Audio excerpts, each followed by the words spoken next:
नहीं, देखिए, आज अधिकारियों के साथ बैठना हुआ है और पहली बार मैं यहाँ पे आया हूँ और अधिकारियों को सभी को सख्त ये निर्देश भी दिए हैं कि कोई भी व्यक्ति अगर काम के लिए जाए तुरंत उसके कार्य को सुन करके उसका समाधान निकालें।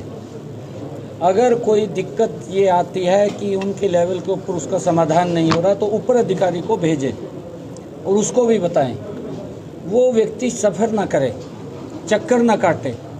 इसके लिए मैंने अधिकारियों को बिल्कुल सुनिश्चित किया है कि लोगों के सम्मान की बात और लोगों के काम की बात, और जो लोग कहीं कोई काम के लिए किसी की कोई दिक्कत समस्या है तुरंत अधिकारी उसको सुन करके उसका समाधान करे। ये मैंने अभी अधिकारियों को कहा है कि ऐसी शिकायत मुझे नहीं आनी चाहिए। अगर कोई शिकायत मेरे पास आती है तो उसका जवाब हर रोज़, क्योंकि हमने ये निर्णय लिया है कि हमारे उपायुक्त महोदय सुबह 9 बजे से लेकर के शाम के 11 बजे तक, सुबह 9 से लेकर के 11 बजे तक वो सचिवालय के अंदर लोगों की समस्याओं को सुनेंगे। जितनी भी समस्याएं आएंगी उन समस्याओं का समाधान होगा, और अगर कोई ऐसी समस्या है कि यहाँ उस समस्या का समाधान नहीं है तो ऊपर बताने का काम करेंगे। ऊपर फिर उसको देख करके उसका समाधान करेंगे।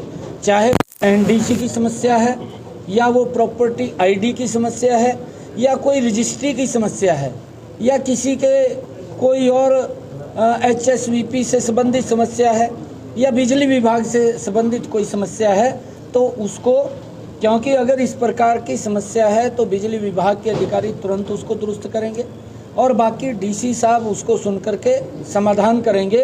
वो ये भी वाच करेंगे कि विभाग का जो अधिकारी, जिस विभाग की वो समस्या है, वो उसकी गलती के कारण सफ़र तो नहीं किया व्यक्ति को। अगर उसकी गलती के कारण सफ़र किया है तो उसका भी संज्ञान डीसी महोदय मौके पर ही लेंगे उनकी बात को सुन करके। कुरुक्षेत्र में ये बिल्कुल एकदम स्पष्ट रूप से अधिकारियों को कहा गया है कि आपने लोगों के काम करने हैं, उनको किसी प्रकार की दिक्कत समस्या ना रहे, वो चक्कर ना काटें, ये स्पष्ट रूप से कहा गया। कुरुक्षेत्र में सीट हारने के बाद कांग्रेस और आम आदमी पार्टी में आपस में आरोप और प्रत्यारोप का दौर शुरू हो गया है। वो एक दूसरे पर आरोप लगा रहे हैं। नहीं, देखिए, वो लोग उनका कोई हेतु देश के लोगों की सेवा करना नहीं था। उनका हेतु कोई प्रदेश के लोगों की सेवा करना नहीं था। वो तो अपने स्वार्थ भाव से इकट्ठे हुए थे और उनका स्वार्थ पूरा नहीं हुआ तो वो बर्तन खिंड गए।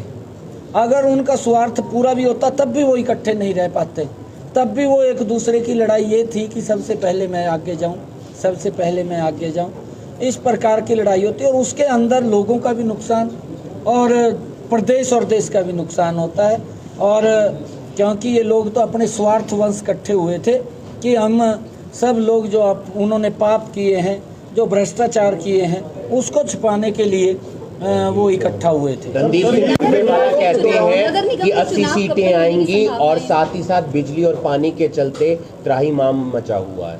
सुरजेवाला ही बता दें भी मैं कौन सी सीट से लड़ूंगा, उसको पता लग जाएगा कि 80 आएंगे, कितने आएंगे। जिस प्रकार से सुरजेवाला की पहले हुई है और वो चाहे नरवाना से या जींद से लड़े हैं या वो कैथल से लड़े हैं, उनको लगातार लोगों ने एक आईना दिखाने का काम किया है कि जब वो सत्ता के अंदर थे तब उनके अंदर बड़ा अहंकार था। उनको उस अहंकार के कारण नीचे गरीब व्यक्ति दिखाई नहीं देता था। और हमें खुशी है उनकी जो समस्याएं गरीब लोगों के लिए पैदा की हुई थी उनका हमने समाधान किया है। आज 100-100 गज के जो प्लाट थे, जो लंबे समय से लोग सफ़र कर रहे थे, उन्होंने महात्मा गांधी ग्रामीण बस्ती योजना के तहत योजना बना करके खाली उनको लॉलीपॉप देने का काम किया था। उन्होंने तो महात्मा गांधी जी का भी नाम डुबोने का काम किया है और लोग चक्कर काट रहे थे, गाली दे रहे थे कि भाई प्लाट तो इन्होंने कह दिया कि ये ले लो, परंतु ना तो कहीं प्लाट है, ना कहीं कागज है, ना कहीं पोजीशन है, ना उसका कब्जा है। कब्जा भी कोई और कर रहा था, कागज भी नहीं थे, खाली बोल दिया। अब हमने इसको सुनिश्चित किया है कि हर व्यक्ति को उसका कब्जा भी हम देंगे, उसके कागज भी देंगे और वो 100 गज का प्लाट भी देंगे। अगर कहीं ज़मीन नहीं है किसी गांव के अंदर तो वो अगर प्लाट खरीदेगा तो उसके लिए 1 लाख रुपया भी देंगे। जो जींद में धरना चल रहा है खनौरी में, टीएमसी के 5 सांसद वहां पहुंचे हैं किसानों के धरने पे। जो खनौरी में चल रहा है जींद एरिया में, आज 5 सांसद पहुंचे हैं टीएमसी के। देखिए, टीएमसी ने जिस प्रकार का वहाँ पर केरल के अंदर काम किया है और उसी ढर्रे के ऊपर चलते हुए कांग्रेस ने किया है, ये दुर्भाग्यपूर्ण है देश के अंदर कि एससी और बीसी के आरक्षण को एक धर्म के आधार के ऊपर इन्होंने देने का काम किया है। यही काम तो कांग्रेस ने कर्नाटक के अंदर किया है, यही काम ये टीएमसी की नेता केरल के अंदर कर रही है।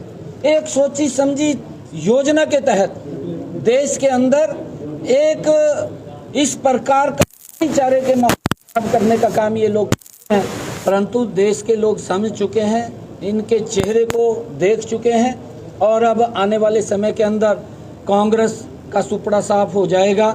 जिस प्रकार से इन्होंने झूठ बोल करके ये नींव की है, ये ढह जाएगी। इस नींव के अंदर कोई भी नीचे मजबूती नहीं है।